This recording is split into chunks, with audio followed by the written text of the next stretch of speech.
Olá, ouvinte! Tá começando mais episódio do Terror.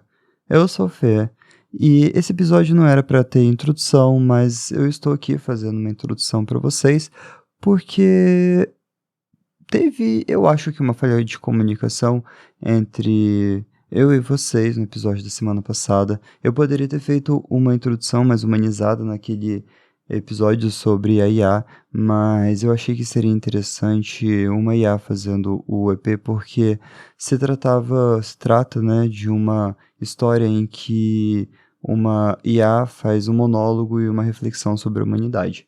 Mas eu achei que ficaria maneiro, acabou não ficando maneiro, então eu tô aqui trazendo um episódio com a minha voz aveludada pra vocês e um grandíssimo pedido de desculpas. Dito isso, obrigado a todos que dão suporte ao terror e a opinião de vocês é muito válida. Levei pro coração, não vai ter mais episódio, mesmo que seja imersível, com IA, já que o terror é tudo feito de coração pra vocês. Bora pro episódio?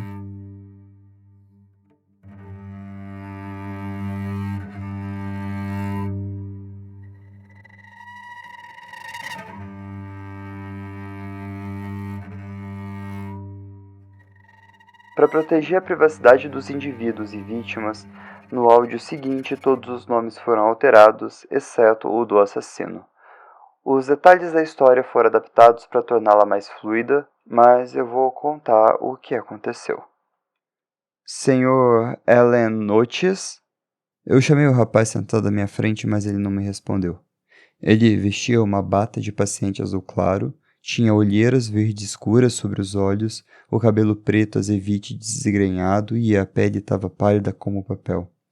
O seu olhar fixava-me diretamente como um predador que olha para sua presa. Eu sou um psiquiatra, o meu trabalho é entrevistar pacientes, e ele estava aqui há um tempo, mas eu nunca tinha visto comunicar com outros pacientes.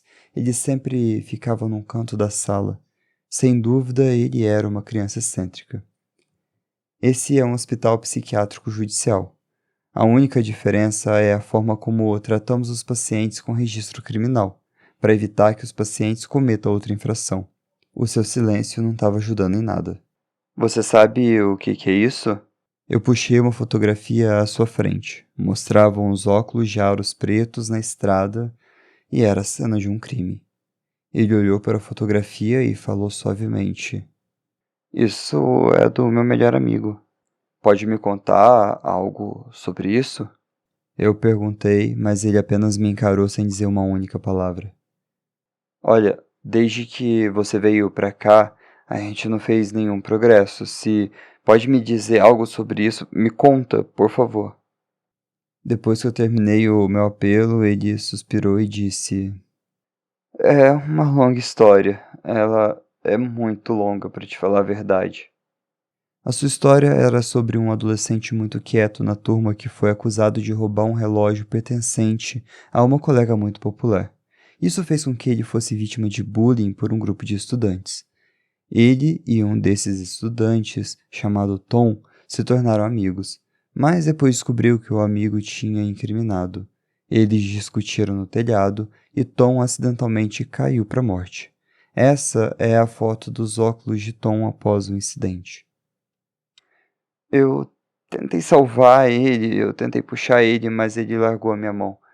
Eu não sabia o que ele estava pensando nessa altura, mas... Ele terminou sua história, depois olhou para as mãos. Parecia estar pensando em alguma coisa. Lembrar de alguma coisa parecia que causava nele uma certa ansiedade. Eu tinha previsto isso antes que ele dissesse qualquer coisa. Os pacientes que foram enviados para cá, bem como os seus casos, eles são registrados nos seus fichários. Casos intrigantes no ensino secundário são muito comuns para adolescentes como Oates. Memórias passadas se desvanecem, mas não no caso da morte do Tom. Talvez seja por isso que Ellen não consegue esquecer o passado ou se perdoar. E o que aconteceu depois disso?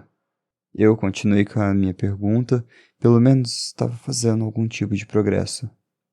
Depois que Tom morreu, o Halloween estava chegando e a escola deu uma festa. Todos tinham que ir de máscara, então na noite antes da festa eu preparei a minha máscara em casa. Eu estava cansado, então eu dormi um pouco, tirei um cochilo, e então eu dei por mim aqui no hospital. No fichário constava que ele matou 17 pessoas naquela noite. Ninguém sabia como ele fez isso. Não descartavam o fato de mais de uma pessoa estar envolvida. Você se lembra do que aconteceu durante a festa? Algum detalhe? Mas ele balançou a cabeça de forma negativa e continuou olhando para os dedos. Doutor, por que eu tô aqui? Ele me perguntou de forma calma. Porque você tá doente? Eu respondi e ele levantou a cabeça em resposta. Vamos lá, você só tem 14 anos e o seu futuro ainda pode ser muito brilhante. Eu dei uma palmadinha e eu sorri, esperando animar ele. Eu queria que ele soubesse que eu era o seu amigo, não o seu inimigo. Isso foi o que eu disse àquele rapaz. Foi a primeira vez que ele falou mais do que uma palavra. Bom, pelo menos ele estava falando agora. A gente fez um bom progresso até aqui. A atmosfera sempre me sufoca. Talvez porque esse é um hospital e não é o melhor lugar para uma pessoa sã ficar por muito tempo. Eu sou cercado por diferentes pacientes todos os dias. Eu tinha me acostumado a isso até agora. Eu sinto algo diferente, eu sinto algo desconhecido. Eu me sinto como uma ovelha frágil no meio de uma matilha de lobos famintos. Eu tenho certeza que esse lugar está lentamente me corroendo, está corroendo a minha sanidade, pouco a pouco. Algo sobre as fichas de Ellen Oates ficou gravado na minha mente. Eu decidi perguntar a ele pessoalmente na próxima entrevista. A gente se encontrou na pequena sala como foi da vez anterior. Eu cumprimentei com um sorriso e ele respondeu com algumas piscadas. Eu interpretei isso como uma saudação da parte dele. Ao me sentar no meu lugar, eu abri as minhas anotações sobre o seu caso e eu olhei ele no fundo dos seus olhos. Eu questionei a feminilidade do seu nome. Ellen? Por que seus pais te deram esse nome? Ele pensou por um minuto e depois me disse que os pais tiveram dificuldade de conceber os filhos e estava ansioso para ter uma filha, mas ao invés disso deu à luz a ele, um rapaz. Devido à saúde fraca da sua mãe e à situação financeira, eles não puderam ter mais filhos por mais que eles esperassem e quisessem. Decidiram criar o seu único filho como uma filha. Assim que terminou a sua frase, ele ficou em silêncio. Enquanto eu pensava que tipo de resposta deveria dar, ele abriu a boca de novo. Não era só o seu nome que soava feminino. Os seus pais também lhe compravam roupas femininas quando ele era mais novo. Criaram ele como uma filha ao invés de um filho. Quando ele atingiu os seus 6 anos, ele teve que ir para a escola. Receando que a maneira com que ele foi criado causasse grandes problemas, os seus pais tentaram mudar os seus hábitos, finalmente tratando ele como um filho. Os meus pais gostam muito de mim. Eu entendo as suas dificuldades, então eu não me queixei deles. Eu não acho que eles tenham algum tipo de problema. A sua família era muito disfuncional.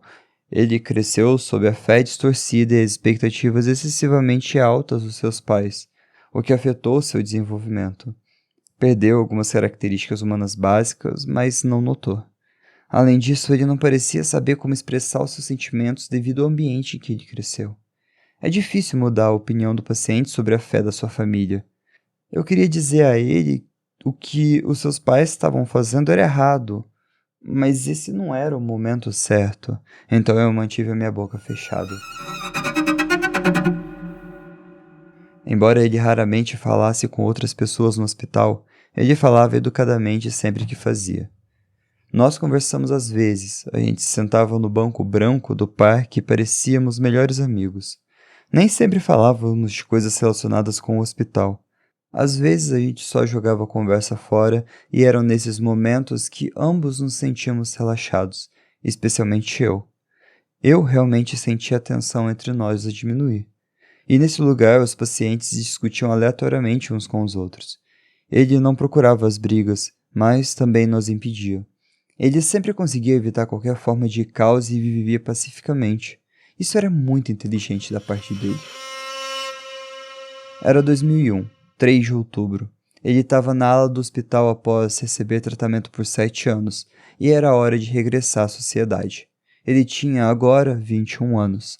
Ele já não era o jovem rapaz de quem eu me lembrava. Fui eu quem dei a alta a ele, e pensar nisso me faz sentir feliz por ele. Não volta mais pra cá, Ellen. E se voltar pra cá, de novo, a gente só vai se encontrar quando você estiver sentado numa cadeira elétrica. E essas foram as minhas últimas palavras a ele, enquanto eu lhe dava uma palmadinha no ombro e sorria.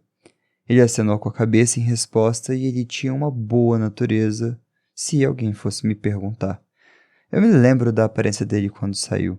Ele usava um casaco corta-vento azul escuro e umas calças pretas e o seu cabelo ainda estava desgrenhado, aquele preto azevite. Eu me questiono por que ele não tentava pentear um pouco o cabelo.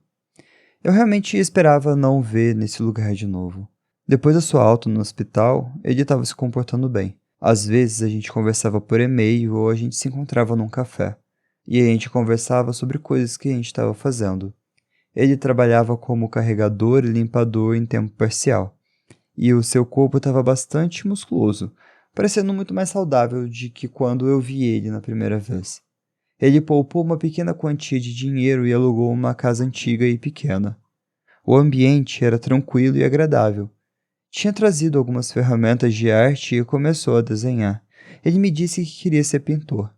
Ele ainda não falava muito, mas eu estava feliz por ele e por ter encontrado um objetivo na sua vida. Ele disse que nunca culpou os pais pelo que tinha feito, mas nunca os visitou depois de ter tido alta. Depois de confirmarmos que ele não representava uma ameaça para a sociedade, a gente terminou essas observações sobre ele. Em 2003, em outubro, houve alguns casos de pessoas desaparecidas. Judy George e Meg Wang, as duas com 24 anos, foram algumas das vítimas que desapareceram. E o caso das duas garotas estava em alta, mas eu acabei não ligando muito. Um usuário publicou uma foto numa rede social. Disse que o seu CCTV gravou uma imagem no dia 31 de outubro de 2003, às 2h30 da manhã, e afirmou: alguém tentou invadir a casa do meu vizinho. Tem uma figura humana atrás mascarado, e ele ou ela parece ter desmaiado. A polícia não tinha pistas sobre quem era o responsável por esses casos. Eles pensaram que era algum maníaco com prazer em culpar os outros por trás disso. Nota: não tinha um motivo específico. Parecia que tudo isso tinha sido feito por alguma satisfação doentia, tornando-o cada vez mais difícil de rastrear. Até que a polícia descobriu que as vítimas tinham andado todas na mesma turma que Ellen Oates, antes dele entrar no hospital, bem como sobrevivido ao caso hediondo de alguns anos atrás. A polícia decidiu investigar a sua casa. Quando vi a notícia, eu senti meu coração falhar uma batida. Eu tentei entrar em contato, mas eu não tive sucesso. Alguma coisa mal ia acontecer, eu estava sentindo isso. Eu me sentei na frente da TV, a minha mente estava paralisada como cola e eu não conseguia pensar em mais nada, nem fazer mais nada. Deus, por favor, não pode ser. E essa frase ficava ecoando na minha mente. A antiga casa de Ellen Woods agora está sob investigação policial.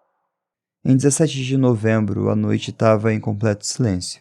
Aquele lugar estava silencioso, o que fazia sua casa no meio do campo parecer ainda mais assustadora. A polícia arrombou a fechadura da porta e abriu ela lentamente. Um cheiro podre cumprimentou os invasores vindo da escuridão da casa. Um dos policiais iluminou a casa com uma lanterna. Surpreendentemente, não tinha uma única peça de mobília em toda a estrutura. Aparentemente, ninguém tinha morado lá há muito tempo. Eles entraram em silêncio para verificar a origem do cheiro e, de repente, um dos policiais sentiu alguma coisa roçar nos seus ombros. Quando ele apontou a lanterna para cima, ele viu algo que marcou a sua mente. Um ser humano, de cabeça para baixo, com o rosto torcido, estava encarando o policial. O pescoço do cadáver tinha sido rasgado. O policial se assustou e chamou os outros enquanto examinava o resto da casa com a lanterna. A casa estava cheia desses cadáveres, como um açougue. A carne de cada corpo era uma tela de desenho, com uma escrita por cima a ser o processo de matar as vítimas. A mandíbula dos corpos tinha sido brutalmente arrancada. Toda a tinta na tela era castanha. o que mais tarde foi comprovado, após análises, ser o sangue das vítimas que ficou castanho devido à oxidação.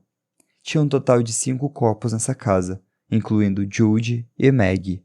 Os outros 3 foram aqueles que testemunharam à polícia sobre o caso do assassinato envolvendo Ellen, há alguns anos. Essa casa parecia mais uma galeria de arte hedionda de vítimas do que um açougue. Todos os corpos e tela estavam virados para a estrada, como se estivessem cumprimentando aqueles que entrassem. A polícia não conseguiu perceber a intenção do assassino, a não ser que estivesse a fazer uma piada cruel. Eu caí no desespero e nunca tinha sentido isso antes. Eu realmente esperava que ele não tivesse sido responsável por tudo aquilo. Depois que a notícia foi publicada, eu não conseguia comer nem dormir. A minha saúde estava se deteriorando, a minha sanidade estava escapando a mim. E o que poderia ser pior do que isso? Eu realmente quero voltar no tempo e dar um soco em mim mesmo. No dia seguinte ao lançamento da notícia, eu recebi um telefonema da polícia perguntando sobre o assassino. Eu enviei a ficha de Ellen Oates para eles, contei a eles sobre tudo que eu sabia sobre ele. A polícia notou que eu não estava bem e eu disse a eles que eu estava terrivelmente abalado com a descoberta. E eu disse a eles que Ellen era realmente uma boa pessoa. Ele estava apenas seguindo o caminho errado. Na verdade, eu pensei que eu conseguiria impedir ele de se desviar. A polícia encontrou uma carta no local do crime e pediram para eu ficar calmo. A carta foi escrita para mim. Eu pedi para receber uma cópia da carta da polícia, eles concordaram e foram embora. Eu olhei para a carta, pensando se eu deveria lê-la ou não, e eu estava à beira de um colapso, mas eu senti que algo na carta poderia me salvar. Ao me sentar de volta no meu sofá, eu não sei quanto tempo eu fiquei olhando para a carta nas minhas mãos, então eu abri ela lentamente e eu comecei a ler. Querido doutor, finalmente me lembrei do que aconteceu naquela noite depois de olhar para minha máscara. Naquela noite, 7 anos atrás, na véspera do Halloween, eu fiquei a me mexer na cama, incapaz de dormir. Todas as coisas que aconteceram ficavam pipocando na minha mente como agulhas. Naquela altura eu pensei para mim, eu tinha que fazer alguma coisa. Então eu fiz. Eu atirei um secador de cabelo ligado numa piscina pública. Tinha muitas pessoas presentes. Eu me lembro de ter usado um garfo simples para arrancar os olhos de alguém. Eu me lembro de arrancar a cabeça de alguém do pescoço. Eu ataquei todos que viviam nos dormitórios infantis. Eu não consigo me lembrar de todos os detalhes. Eu só fiz o que minha mente mandou eu fazer. Quando ninguém mais está gritando ou lutando, a paz caía sobre mim. Uma sensação de paz que eu nunca sentia antes. Eu caí no meu merecido sono, numa pilha de copos ensanguentados. Quando eu abri os meus olhos de novo, eu te vi, doutor. Você disse que a razão pela qual eu estar ali é porque eu estava doente. Bom, eu devo estar muito doente agora, mas eu nunca me senti tão em paz na minha vida. Talvez eu esteja melhor por estar doente assim. Você me disse que a próxima vez que a gente se encontrar vai ser na cadeira elétrica. E se fosse ao contrário? Você deve saber que eu tenho o meu próprio modo de encontrar você pessoalmente. Até breve. Quando eu terminei a carta, a minha mente ficou completamente em branco. O que diabos ele ia tentar fazer? As suas últimas palavras me deram um arrepio na espinha. Eu estava me sentindo como uma presa. Eu me tornei o alvo de caçada dele. Espera. Não, talvez quando ele ainda estava no hospital, eu já fosse uma presa para ele. Talvez ele ansiasse por esses dias. Só Deus sabe o que se passa na cabeça dele. Ele nunca demonstrou emoção, embora eu fosse o seu médico. Eu nunca consegui realmente entender que tipo de pessoa ele era. Eu até considerei um amigo, raios. Eu até disse a ele que ele era meu próprio filho. Tudo o que a gente passou foi uma mentira? Porque eu fui tão burro assim que eu me esqueci das regras do hospital. Eles não mandam pessoas sãs para aquele lugar. A polícia não vai estar de patrulha a essa hora. A minha vida é como uma bomba relógio instável. Até o dia que ele for preso, eu nunca vou saber o que ele vai fazer. A minha chance de ser morto por ele sempre vai ser a mesma. Eu não sei quando o pior cenário vai me acontecer. Então eu tô escrevendo isso. Pelo menos eu não vou morrer sem deixar que os outros saibam o que aconteceu. E é isso que eu penso. Eu moro sozinho e isso é muito ruim. Eu comecei a ficar paranoico com o ambiente, até pequenas coisas me faziam dar um pulo. Antes que tudo isso acontecesse, ele costumava ser o paciente mais inofensivo que alguma vez eu conheci, mas agora ele pode me matar a qualquer segundo que ele quiser. Eu sou como uma presa indefesa. Isso é que eu recebo por ignorar o fato dele ser um criminoso e tentar salvar ele sozinho. Esse não é um adolescente perdido que seguiu o caminho errado na vida. Ele, na verdade, é um criminoso real. E eu tô aqui, olhando para o que ele realmente é capaz de fazer. Talvez o seu comportamento estável não fosse nada mais do que uma encenação. O momento em que me fez sentir feliz pela sua recuperação foi só para mim. Eu não sei como enfrentá-lo mais, mas eu sei que alguma coisa vai acontecer. E eu realmente espero que tudo fique bem em breve. E eu acabei de ouvir a porta da minha casa se abrir. Esse artigo foi escrito no bloco de notas do Dr. Elmer Christopher em sua gaveta. Tinha uns artigos de jornais antigos anexados a ele. Ele já tinha se mudado dessa casa quando o novo proprietário encontrou e publicou de forma online. Procurado. Procurado por assassinato. Desenho original e desenho aperfeiçoado. Informações adicionais têm sido desenvolvidas sobre o desenho anexado de um suspeito de assassinato mais conhecido como o Pintor de Sangue. Aproximadamente entre 25 e 35 anos. Tem cabelo preto, curto e olhos azuis. Qualquer informação, Inspetor Abraham e Todd.